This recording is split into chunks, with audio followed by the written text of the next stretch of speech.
మన తెలుగు సంస్కృతి ఛానల్కి స్వాగతం. బాలలు, ఈరోజు మనం 8వ తరగతిలోని మేలి మలుపు అనే పాఠం గురించి చెప్పుకుందాం. ఇక్కడ చదవండి, ఆలోచించి చెప్పండి అనే శీర్షికలో సిరివెన్నెల సీతారామ శాస్త్రి గారు రచించినటువంటి ఒక మంచి ప్రేరణాత్మకమైనటువంటి పాటని ఇచ్చారు. అది ఒకసారి చూద్దాం. ఎప్పుడూ ఒప్పుకోవద్దురా ఓటమి, ఎప్పుడూ వదులుకోవద్దురా ఓరిమి, ఎప్పుడూ ఒప్పుకోవద్దురా ఓటమి, ఎప్పుడూ వదులుకోవద్దురా ఓరిమి. నొప్పి లేని నిమిషమేది, జననమైన మరణమైన జీవితాన అడుగు అడుగునా నీరసించి నిలిచిపోతే నిమిషమైన నీది కాదు బ్రతుకు అంటే నిత్య ఘర్షణ. ఎప్పుడూ ఒప్పుకోవద్దురా ఓటమి, ఎప్పుడూ వదులుకోవద్దురా ఓరిమి. దేహముంది, ప్రాణముంది, నెత్తురుంది, సత్తు ఉంది, అంతకన్న సైన్యముండునా. ఆశ నీకు అస్త్రమౌను, శ్వాస నీకు శస్త్రమౌను, ఆశయమ్ము సారథౌనురా. ఎప్పుడూ ఒప్పుకోవద్దురా ఓటమి, ఎప్పుడూ వదులుకోవద్దురా ఓరిమి, ఎప్పుడూ ఒప్పుకోవద్దురా ఓటమి, ఎప్పుడూ వదులుకోవద్దురా ఓరిమి. పాట ఎంత బాగుందో చూసారా? చూడండి, ఎప్పుడూ ఒప్పుకోవద్దురా ఓటమి. ఓటమి అనేదాన్ని ఎప్పుడూ ఒప్పుకోవద్దు. అలాగే ఓరిమి అంటే ఓర్పుని ఎప్పుడూ వదులుకోవద్దు. ఓటమిని ఒప్పుకోవద్దు, ఓరిమిని వదులుకోవద్దు. అంత్యప్రాసలతోటి చక్కగా రాశారు. అలాగే జననమైన మరణమైన, చావైనా పుట్టుకైనా, ఏదైనా సరే జీవితంలో నిమిషం కూడా నొప్పి లేకుండా ఉండదు. ఎప్పుడైనా సరే మన జీవితంలో నొప్పి బాధ లేకుండా ఉండవు. నీరసించి మనం నిలిచిపోతే ఒక్క నిమిషం కూడా మనది కాదు. అంటే కాలం గడిచిపోతూ ఉంటుంది కదా, మనం నీరసించి ఒక చోట ఉండిపోయామనుకోండి, ఎన్ని కోట్లు కుమ్మరించినా సరే ఒక్క నిమిషాన్ని కూడా, ఒక్క సెకండ్ కాలాన్ని కూడా మనం వెనక్కి తిరిగి తీసుకురాలేం. అందుకనే నీరసించి నిలిచిపోతే నిమిషం కూడా నీది కాదు. బ్రతుకు అంటే నిత్య ఘర్షణ. బ్రతుకు, జీవితం అంటేనే అంతులేని పోరాటం. ఎంతసేపు ప్రతి విషయంలో కూడా మనం పోరాడి విజయాన్ని వరించాలి. ప్రతిదానికి పోరాటం చేస్తేనే మనకి విజయం చేకూరుతుంది. అలాగే దేహం ఉంది. దేహం అంటే శరీరం. శరీరంలో ప్రాణం ఉంది. అంటే మనం జీవించి ఉంటే ప్రాణం ఉందని అంటాం కదా. ప్రాణం లేకపోతే మరణించారు లేదా చనిపోయారు అని అంటారనమాట. నెత్తురుంది. మన శరీరంలో రక్తం ఉందన్నమాట. సత్తు ఉంది. సత్తువ అంటే శక్తి అని అర్థం. శక్తి ప్రకృతి, సత్తువ వికృతి. దేహం ఉంది అంటే శరీరం ఉంది, ప్రాణం ఉంది, రక్తం ఉంది, శక్తి ఉంది. ఇంతకంటే మనకి వేరే సైన్యం ఇంకా ఏం కావాలి? అలాగే ఆశ నీకు అస్త్రంలాగా ఉంటుంది, శ్వాస నీకు శస్త్రంలాగా ఉంటుంది. ఆశయం అనేది నీకు రథసారథిలాగా నిన్ను నడిపిస్తుంది. కాబట్టి నువ్వు ఎప్పుడూ కూడా ఓటమి అనేదాన్ని ఒప్పుకోవద్దు, ఓర్పుని అనేదాన్ని కూడా వదులుకోవద్దు. ఇలా ఉంటేనే నీకు జీవితంలో విజయం అనేది ఖచ్చితంగా చేకూరుతుంది అని మంచి సందేశాత్మక గీతాన్ని ఇచ్చినటువంటి సిరివెన్నెల గారికి మనందరం కృతజ్ఞతలు తెలియజేసుకోవాలి. ఇప్పుడు ప్రశ్నలు జవాబులు చూద్దాం. కవి ఏ ఏ సన్నివేశాలను ప్రస్తావించారు? ఇందులో జననం, మరణం అంటే పుట్టుక, చావు, బ్రతుకు, ఘర్షణ, వీటి గురించి కవిగారు ప్రస్తావించారు. పై గేయంలో అస్త్రశస్త్ర సారథులుగా వేటిని పేర్కొన్నారు? ఆశను అస్త్రంగా, శ్వాసను శస్త్రంగా, ఆశయాన్ని సారథిగా కవిగారు ప్రస్తావించారు. నీ ఆశయం ఏమిటి? ఒక్కొక్కళ్ళకి ఒక్కొక్క ఆశయం ఉంటుంది కదా. ఎక్కువ మంది ఏమనుకుంటారు, మంచి ఉద్యోగం సంపాదించి అమ్మా నాన్నలని చక్కగా చూసుకోవాలి అనేది ఎక్కువ మందికి ఆశయంగా ఉంటుంది. బాలలు, మీ ఉపాధ్యాయుల వారు అడిగినప్పుడు మీ ఆశయం ఏమిటో వారికి చెప్పండి. ఉద్దేశం చూడండి. జీవితంలో మనకు ఎదురయ్యేటటువంటి బాధాకరమైన సంఘటననైనా సంతోషకరమైన సంఘటననైనా స్వీకరించడానికి మనం సిద్ధంగా ఉండాలి. అలాగే జీవితంలో ఆత్మవిశ్వాసంతో ముందడుగు వేయాలని, గొప్ప ప్రయత్నాల చేత ఒడిదుడుకులను అంటే కష్టసుఖాలను హెచ్చుతగ్గులను అధిగమిస్తూ అంటే దాటుకుంటూ మనల్ని మనం ఉన్నతంగా తీర్చిదిద్దుకోవాలని తెలియజేయటమే ఈ పాఠం యొక్క ఉద్దేశం. తర్వాత కవి పరిచయం చూడండి. కవి ఎవరు? దేవులపల్లి వెంకట కృష్ణ శాస్త్రి గారు. ఈయన 1887 సంవత్సరం నుంచి 1980 సంవత్సరం మధ్యకాలంలో జీవించారు. దేవులపల్లి వెంకటకృష్ణ శాస్త్రి గారు తూర్పుగోదావరి జిల్లా చంద్రంపాలెం గ్రామంలో జన్మించారు. వీరి తల్లిదండ్రులు తిమ్మన శాస్త్రి, సీతమ్మ. వీరు కృష్ణపక్షం, ఊర్వశి, పుష్పలావికలు, అమృతవీణ, బహుకాల దర్శనం, కృష్ణశాస్త్రి వ్యాసావళి, మంగళకాహళి అనే పేరుతో దేశభక్తి గేయాలు మొదలైనవి రచించారు. వీరికి ఆంధ్ర విశ్వవిద్యాలయం కళాప్రపూర్ణ అనే బిరుదును, భారత ప్రభుత్వం పద్మభూషణ్తో పాటు కేంద్ర సాహిత్య పురస్కారంతో సత్కరించింది. ప్రస్తుతం మనం చెప్పుకోబోయే పాఠం పుష్పలావికలు అనే దాని నుండి గ్రహించబడింది. ఇంతకీ పుష్పలావికలు అంటే అర్థం ఏమిటో తెలుసా మీకు? పూల దుకాణంలో పూలు మాలలు కట్టి దండలు గుచ్చి బంతుల్లాగా తయారు చేసి అమ్ముతారు కదా, ఆ స్త్రీలని పుష్పలావికలు అని అంటారు. అంటే పూలు అమ్మే స్త్రీలు అని అర్థం అన్నమాట. పాఠం చెప్పేసుకుందామా? మేలి మలుపు. మేలి మలుపు అంటే అర్థం ఏంటి? జీవితంలో అంటే ఎవరి జీవితంలోనైనా సరే ఏదైనా అనుకోని సంఘటన జరిగి దాని వలన వాళ్ళ జీవితానికి మంచి జరిగితే దాన్నే మేలి మలుపు అని అంటారు.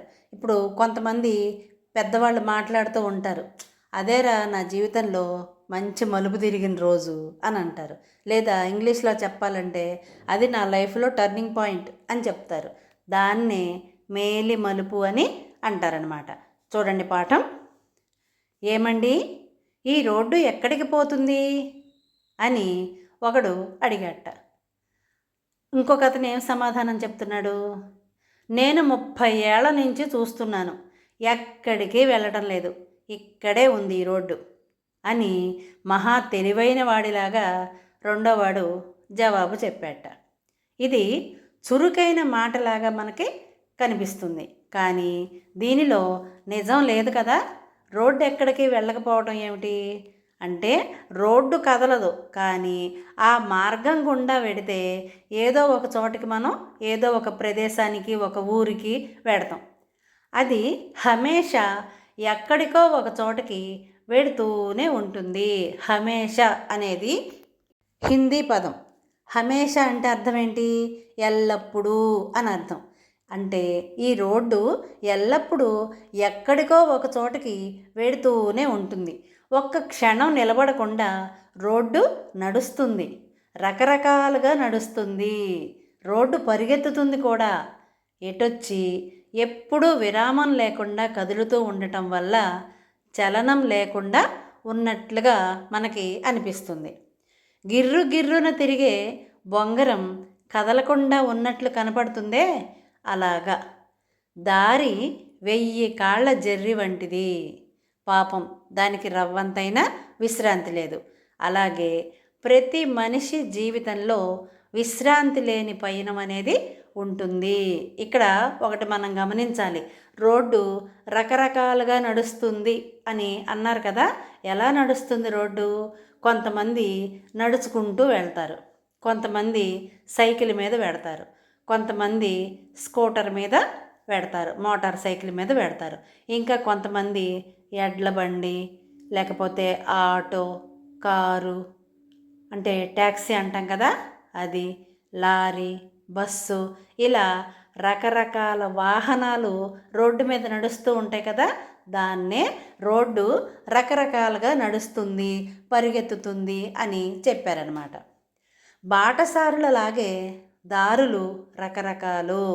మనం చూడండి, ఎక్కడికైనా వెళ్ళాలంటే 4-5 దారులు ఉంటాయి.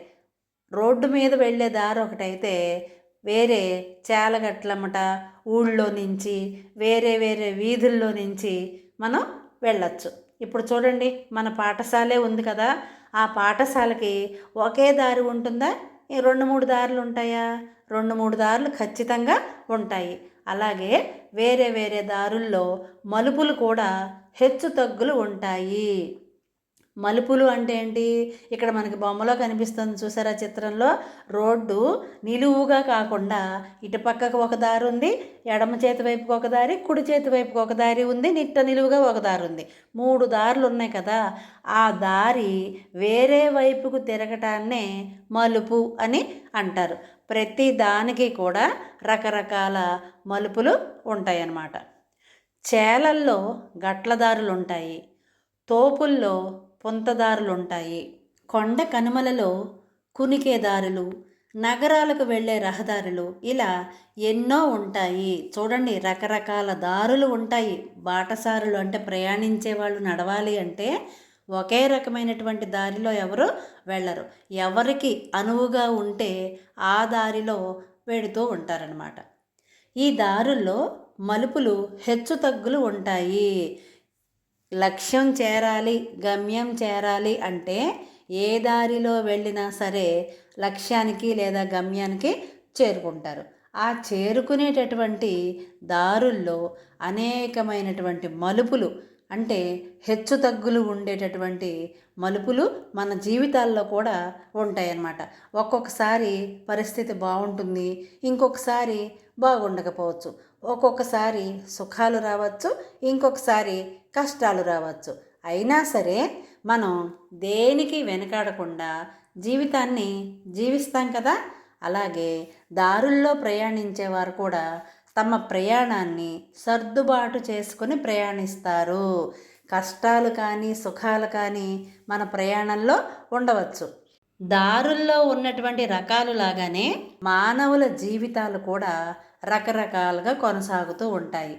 ఒక్కొక్కరి జీవితం ఒడిదుడుకులు అనేవి లేకుండా, మలుపులు లేకుండా, కదిలించేటటువంటి సంఘటనలు ఏమీ లేకుండా, కష్టసుఖాలు లేకుండా ఎన్నడూ కొనసాగదు.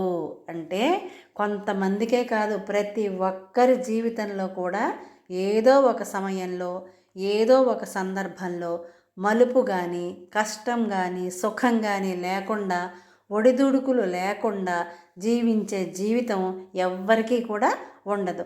ఏదో ఒక సందర్భంలో ఒడిదుడుకులు అనేవి ఎవ్వరికైనా సరే వస్తాయి అని చెప్తున్నారు. మార్గానికి మలుపులే కాకుండా ఎగుడు దిగుడులు కూడా ఉండాలి. అంటే ఎత్తు పల్లం ఇవి కూడా ఉండాలి. ఉండకపోతే ఎలాగా? వైకుంఠపాళి ఆట ఉంది కదా, పరమపద సోపాన పటం మీద ఆడతాం మనం దాన్ని. ఇది జీవితం అంతా ఆకర్షవంతంగా ఉంటుంది, నాటకంలాగా కనిపిస్తుంది. అందుకనే మన పెద్దవాళ్ళు ఏమంటారు? జీవితమే ఒక వైకుంఠపాళి అని పోలుస్తారు దాంతో. ఎందుకని? దీని నిండా మలుపులు, ఎగుడు దిగుడులు ఉంటాయన్నమాట. ఎప్పుడు ఏం జరుగుతుందో, ఏది మరు నిమిషం సిద్ధంగా ఉందో మనకి తెలియదు. ఎందుకని? వైకుంఠపాళిలో నిచ్చెనలు, కాటు వేసే సర్పాలు, పైకి ఎక్కించేటటువంటి నిచ్చెనలు ఉంటాయన్నమాట. మనం పందెం వేసి పావుని కదిలించేటప్పుడు నిచ్చెన దగ్గర వరకు వస్తే అది పైకి ఎక్కుతుంది. లేదు అక్కడ పాము తలకాయ ఉందనుకోండి, కిందకి దాని తోక ఏ గడి వరకు వస్తుందో ఆ గడిలోకి ఈ పావు కిందకి వచ్చేస్తుందన్నమాట. అందుకనే డాక్టర్ సి నారాయణ రెడ్డి గారు ఒక పాటలో రాశారు ఏమని, జీవితమే ఒక వైకుంఠపాళి నిజం తెలుసుకో భాయి, ఎగరేసే నిచ్చెనలే కాదు పడదోసే పాములు ఉంటాయి. చూసారా జీవిత సత్యాల్ని ఎంత చక్కగా చెప్పారో. సదవకాశాలు మనకి వచ్చినప్పుడు అంటే నిచ్చెనలు వచ్చినప్పుడు వాటిని చక్కగా ఉపయోగించుకుని అభివృద్ధి వైపు పయనించాలి. లేదు దురదృష్టం వెంటాడి పాము కాటుకి కనుక గురైతే ఏమవుతుంది? జీవితం అధపాతాళానికి పడిపోతుంది. మనల్ని అభివృద్ధి పదంలోకి నడిపించేటటువంటి నిచ్చెనల రూపంలో అవకాశాలు వస్తూ ఉంటాయి. లేదు పాము కాటు వేస్తే కిందకి తీసుకొచ్చి పడేసేసేటటువంటి నష్టాలు కూడా ఉంటాయి అని తెలియచెప్పటం కోసమే వైకుంఠపాళితో మానవ జీవితాన్ని పోలుస్తారు. వరుసగా నిచ్చెనలే వచ్చేసి పరమపదం ఇట్టే ఎక్కేసి కూర్చుంటే ఆట బాగుండదు కదా. మనిషి అన్న తర్వాత జీవితంలో కష్టం సుఖం రెండూ వస్తేనే కష్టం విలువ సుఖం విలువ తెలుస్తుందిట. పరమపదం దాకా పరుచుకున్న పదంలో ఒక మలుపు తిరిగితే నిచ్చెన, మరొకటి తిరిగితే పన్నగం. పన్నగం అంటే తాసుపాము అనమాట.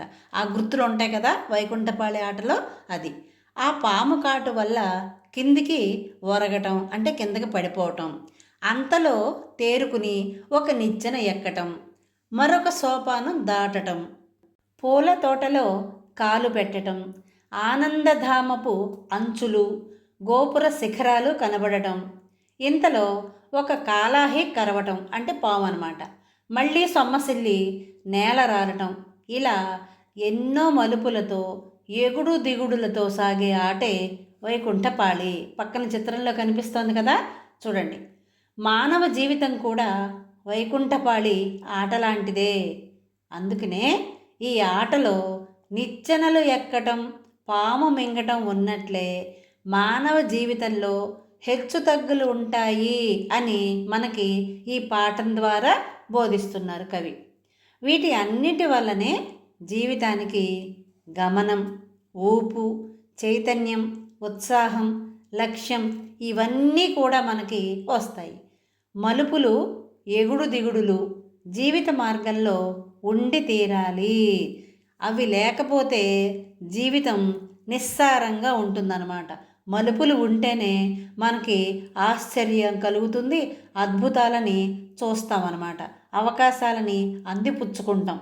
ఎగుడు దిగుడులు అంటారా, ప్రతి మనిషి జీవితంలో కూడా ఎగుడు దిగుడులు ఖచ్చితంగా ఉంటాయి. అవి ఉంటేనే సుఖం విలువ మనిషికి తెలుస్తుందన్నమాట. జీవిత మార్గంలో గొప్ప మలుపులున్న మానవుని జీవితం మహాకావ్యం అవుతుంది.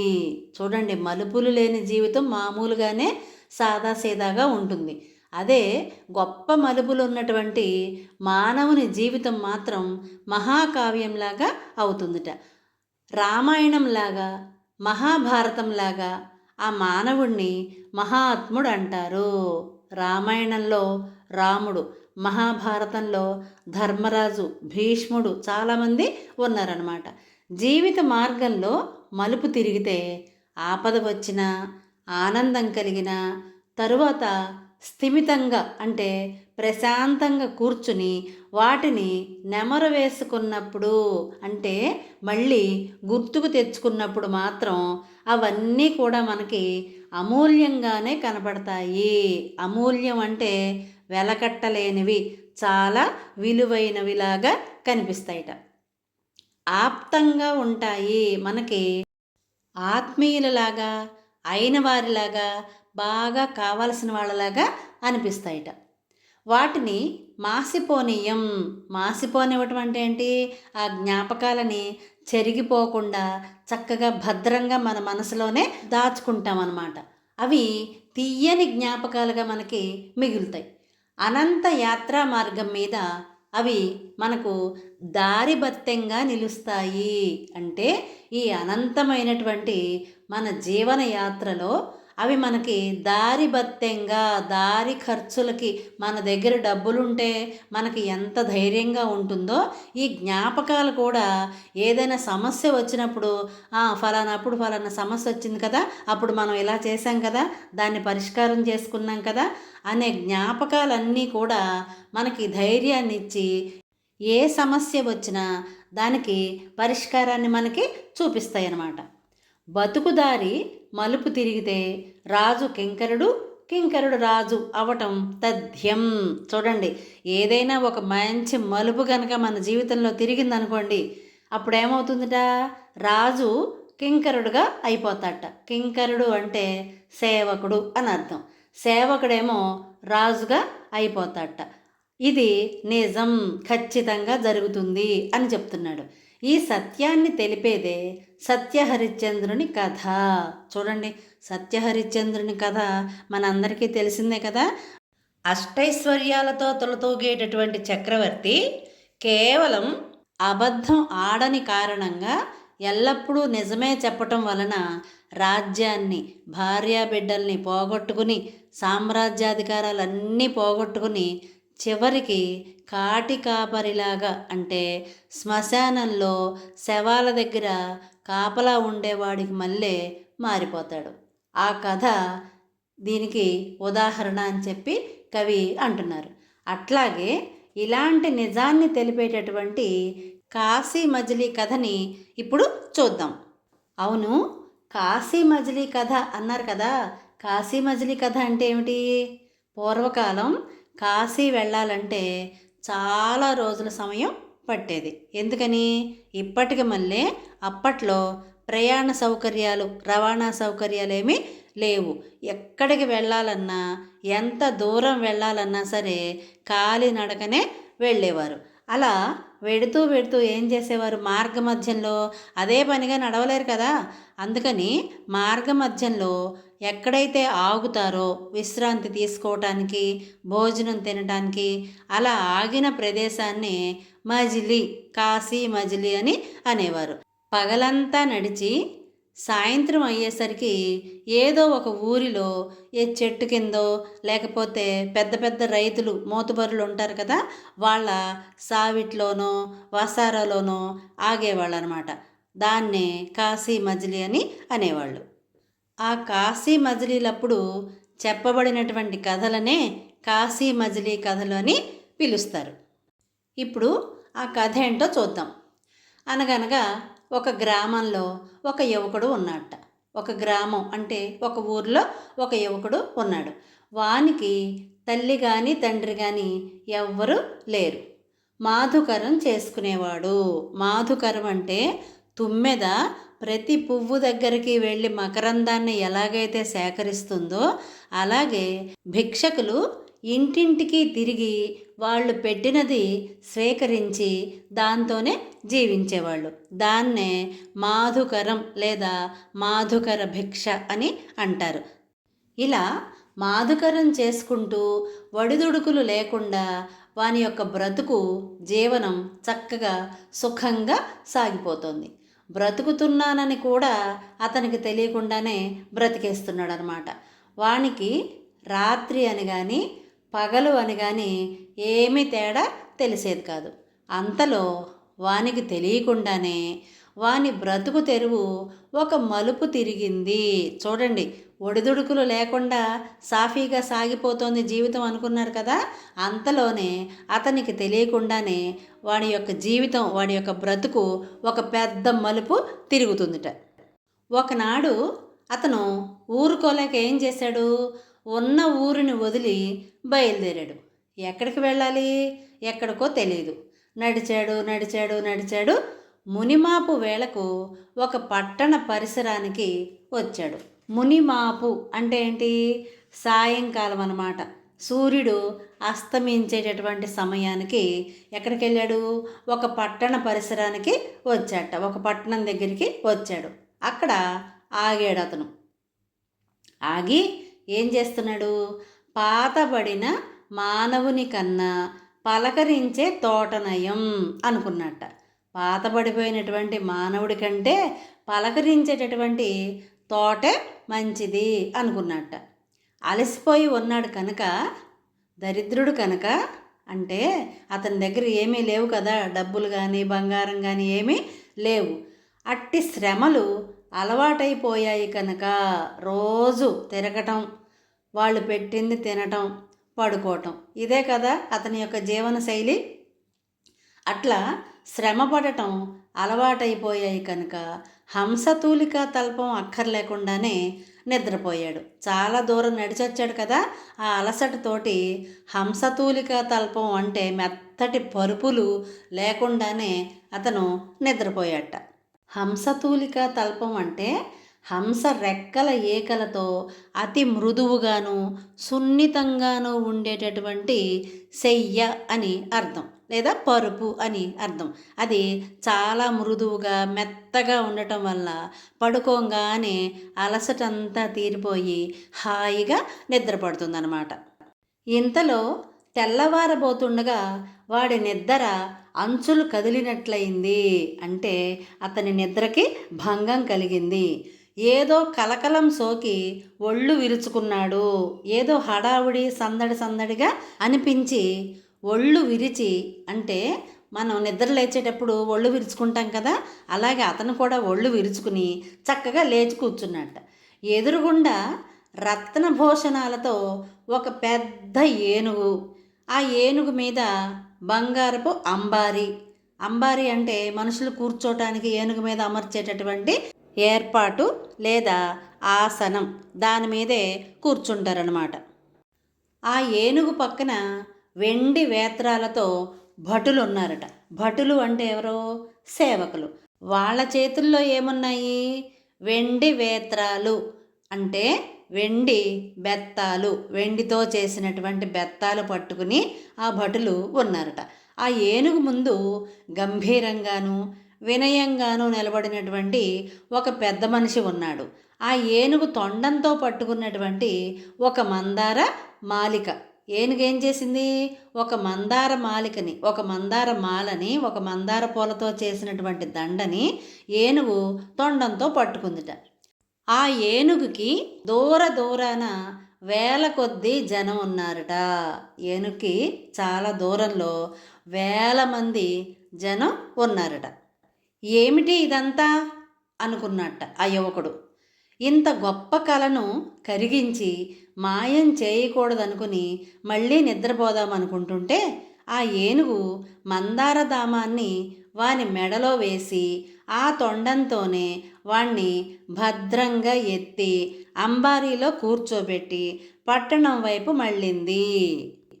ఆ యువకుడు ఏంటిదంతా అని నిద్ర లేచాడు కదా, ఆ నిద్ర మత్తులో దీన్నంతటినీ, ఈ జరిగిన దాన్ని అంతటినీ చూసి, అరే నాకు భలే మంచి కల వచ్చింది, ఈ కళని పోగొట్టుకోకూడదు, చాలా బాగుంది ఈ కళ అని చెప్పి మళ్ళీ నిద్రపోదాం, మళ్ళీ కలగా అందాం అని అనుకుంటున్నాడు. అంటే ఆ వచ్చిన కళని కొనసాగిద్దాం అని నిద్రపోదాం అనుకుంటున్నట్ట. ఈలోపు ఆ ఏనుగేం చేసింది? తన తొండంతో పట్టుకున్నటువంటి మందార మాలిక లేదా మందార దామం, మందార పూల దండ ఉంది కదా, దాన్ని తీసుకుని అతని మెడలో వేసేసింది. వేయటమే కాకుండా ఆ తొండంతోనే ఆ యువకుణ్ణి భద్రంగా ఎత్తి అంబారీ పైన కూర్చోబెట్టుకుని పట్టణం వైపు మళ్ళింది. అంటే పట్టణం వైపు వెళ్ళటం మొదలుపెట్టింది. జయము జయము మహారాజా అని జయ జయధ్వానాలు చేశారట అక్కడ ఉన్నటువంటి జనం. ఆ పట్టణపు రాజు పురుష సంతానం లేకుండా చనిపోయాడు. ఆ పట్టణంలో ఉండేటటువంటి రాజుకి పురుష సంతానం అంటే మగపిల్లలు ఎవరు కూడా లేరుట. ఇప్పుడేమో ఆ రాజు చనిపోయాడు. మరి రాజ్యం అన్న తర్వాత రాజు ఉండాలి కదా, మరి రాజు ఎవరు అని నిశ్చయించడానికి వీళ్ళందరూ కూడా ఒక నిర్ణయం తీసుకున్నారట. ఎవరు? మంత్రి, రాజుగురువు వీళ్ళందరూ ఉంటారు కదా, వాళ్ళు. ఏమని? పట్టపు ఏనుగు ఎవరి మెడలో అయితే దండ వేస్తుందో వాడే రాజు కావాలి అని చెప్పి మంత్రి, రాజగురువు అందరూ కలిసి నిశ్చయించారట. అంటే నిర్ణయం తీసుకున్నారు. పట్టం కోసం ఆత్రంగా అడ్డుపడిన అందరినీ తప్పించుకొని ఊరు బయట చెట్టు కింద ధూళిలో కొలువున్న కుచేలుడి దగ్గరకు వచ్చి, ధూళి అంటే దుమ్ము, కొలువున్నటువంటి కుచేలుడి దగ్గరకు వచ్చి, కుచేలుడు అంటే పాత బట్టలు కట్టుకున్నటువంటి వాడు లేదా చిరిగిపోయిన వస్త్రములు కట్టుకున్నవాడు అని అర్థం. ఇతను పాపం బేదవాడు కదా, పాత బట్టలు కట్టుకున్నటువంటి ఇతని దగ్గరకు వచ్చి ఆ భద్రగజం అంటే ఆ పట్టపు టేనుగు ఏం చేసింది, అతన్ని మహారాజుగా ఎన్నుకుంది. తరువాత వాడు బంగారపు బొమ్మ వంటి రాజు యొక్క కూతుర్ని వివాహం చేసుకుంటాడు. వాడి బ్రతుకు తెరువు ఎంత పెద్ద మలుపు తిరిగిందో చూడండి. ఎక్కడో ఒక ఊళ్ళో లేనివాడు, పేదవాడు, ఎవ్వరూ లేని అనాథ, అలాంటి వాడికి జీవితంలో ఎంత పెద్ద మలుపు తిరిగి వాడి జీవితం మొత్తం మారిపోయింది. మానవ జీవితంలో మలుపులన్నింటి వెనుక మంగళ సంఘటనలే ఉండనక్కర్లేదు. అంటే శుభమైనటువంటి మార్పులు, మంచి మార్పులే ఉండనక్కర్లేదు, కష్ట సుఖాలు కూడా ఉంటాయి. అలాంటి భావాన్ని తెలిపేదే రామాయణం. చూడండి, మరి శ్రీరాముడికి యొక్క బాల్యం అంతవరకు చక్కగా ఆనందంగా గడిచింది. బాల్య క్రీడలు అంటే చిన్నప్పటి చేష్టలు, ఆటలు, తర్వాత విశ్వామిత్ర క్రతురక్షణ, విశ్వామిత్రుడు చేసినటువంటి యాగాన్ని రక్షించటం, సీతా కళ్యాణం, సీతాదేవితో వివాహం జరగటం, పరశురామ గర్వభంగం, పరశురాముడి యొక్క గర్వాన్ని భంగపరచటం, పోగొట్టడం అని అర్థం. అహల్య శాప విమోచనం, అహల్య యొక్క శాపాన్ని విముక్తి కలిగించటం. అంటే ఆవిడ రాయిలాగా నివురుగప్పిన నిప్పులాగా ఉంటే ఆవిడికి రాముని యొక్క పాదధూళి తగిలి అహల్యలాగా తన యొక్క నిజస్వరూపాన్ని ఇవ్వటం అన్నమాట. అహల్య శాప విమోచనం. తర్వాత పట్టాభిషేక మహోత్సవం వరకు వచ్చింది. కానీ ముందు కూడా అలాగే మధుమార్గం పరుచుకున్నట్లు ఉంటుంది. మధుమార్గం అంటే తీయనైనటువంటి దారి, మధు అంటే తీయని అని అర్థం. అంటే మంచి దారి, చక్కటి దారి, ఎలాంటి ఒడిదుడుకులు ఎత్తుపల్లాలు లేకుండా సాఫీగా సాగిపోయేటటువంటి దారి ఉంటుంది అనుకున్నారు అందరం. అయితే దారి హఠాత్తుగా మలుపు తిరిగి ఊరుకుంది. ఏం మలుపు తిరిగింది? పట్టాభిషేకం బదులుగా వనవాసం అనేది పిడుగులాగా వచ్చి పడిందిట. కైకేయి కోరిన కోరికల వల్ల వనవాసానికి వెళ్ళవలసి వచ్చింది శ్రీరాముడు. తెల్లారితే పట్టాభిషేకం అనగా ఈ రోజునే వనవాసానికి పంపించింది. అలాగే మరో మలుపు ఏంటది? మాయలేడి పొంచి ఉంది. ఇంకొక మలుపు, ఒక మలుపేమో పట్టాభిషేకం చేయాల్సినటువంటి సమయానికి వనవాసం చేయాల్సి వచ్చింది. కానీ మళ్ళీ దాని వెనకాలే మాయలేడి పొంచి ఉంది. మారీచుడు అనేటటువంటి రాక్షసుడు మాయలేడిలాగా వచ్చి సీతాపహరణం జరగడానికి కారణమవుతాడు. ఇటువంటి మలుపులతో రామాయణం సాగుతుందన్నమాట. గొప్పవాళ్ళ జీవిత మార్గం అంతా మలుపులే. చూడండి, మామూలు మనుషులు కాదు, గొప్పవాళ్ళ జీవితాల్లో ఎన్నో మలుపులు ఉంటాయి. వాళ్ళు అవన్నీ దాటుకుని గొప్పవాళ్ళు అవుతారు. సామాన్యుల బ్రతుకుల దారుల్లోనూ మలుపులు ఉంటాయి. ప్రతి మనిషి జీవితంలోనూ మలుపులు అనేవి ఉంటాయి. మలుపులు లేని మనిషి జీవితం అనేది ఎక్కడ ఉండదు. కానీ అందరి జీవితాల్లోనూ మలుపు వెనుక ఇటు తీవ్ర సంఘటనలు ఉండనక్కర్లేదు. తీవ్రమైనటువంటి అంటే విపరీతమైనటువంటి పరిస్థితులతో కూడిన సంఘటనలు ఉండనక్కర్లేదు. దినదినము మన జీవితంలో చిరుమలుపులు వస్తాయి, చిన్న చిన్న మార్పులు వస్తాయి ప్రతి జీవితంలో కూడా. అక్కర్లేని అతిథి రావటం, అతిథి అంటే చెప్పా పెట్టకుండా ఇంటికి వచ్చే వాళ్ళని, తిథి వార నక్షత్ర నియమాలతో సంబంధం లేకుండా ఎప్పుడు పడితే అప్పుడు వచ్చే వాళ్ళని అతిథి అని అంటారు. అలాగే అక్కర్లేని అతిథి రావటం, అనుకోకుండా ఉద్యోగం పోవడం, ఉద్యోగం పోవాలి అని ఎవరు అనుకోరు కదా, అది అనుకోకుండానే జరుగుతుందన్నమాట. ఆశించని ధనం రావటం, ఒక్కొక్కళ్ళ జీవితంలో అనుకోకుండా సంపద కలిసి వస్తుందన్నమాట. అనురాగంతో పెంచుకున్న అలరు తీగను ఏ పశువో తుంచివేయటం. చూడండి, ఒక కష్టం ఒక సుఖం, ఇలా ఏదో ఒకటి అనురాగంతో పెంచుకున్నటువంటి అలరు తీగ. అలరు తీగ అంటే ఏంటి అర్థం? పూల తీగ. మనం ఎంతో ఇష్టంతో పెంచుకున్నటువంటి పూల తీగను ఏ పశువో తుంచివేసిందనుకోండి, మనకి బాధే కదా. చిర స్నేహబంధం అకారణంగా తెగి తునిగిపోవటం. చిర స్నేహబంధం అంటే చిరకాలం నుంచి, చిన్నప్పటి నుంచి ఉన్నటువంటి స్నేహం కారణం లేకుండానే తెగిపోవటం అంటే పాడైపోవటం. ఇవన్నీ కూడా మన జీవితంలో వచ్చేటటువంటి మలుపులే. మన మార్గంలో మలుపులు తిరగటం తలుపు తీయటం వంటిదే. తలుపు తెరవటం వంటిదే అంటే అర్థం ఏంటి? ఇప్పుడు చూడండి, మనం ఇంట్లో ఉన్నప్పుడు ఎవరైనా వచ్చి తలుపు కొట్టారనుకోండి, మనం ఏం చేస్తాం? ఎవరో వచ్చారు అని చెప్పి ఆత్రంగా వెళ్ళి తలుపు తీస్తాం.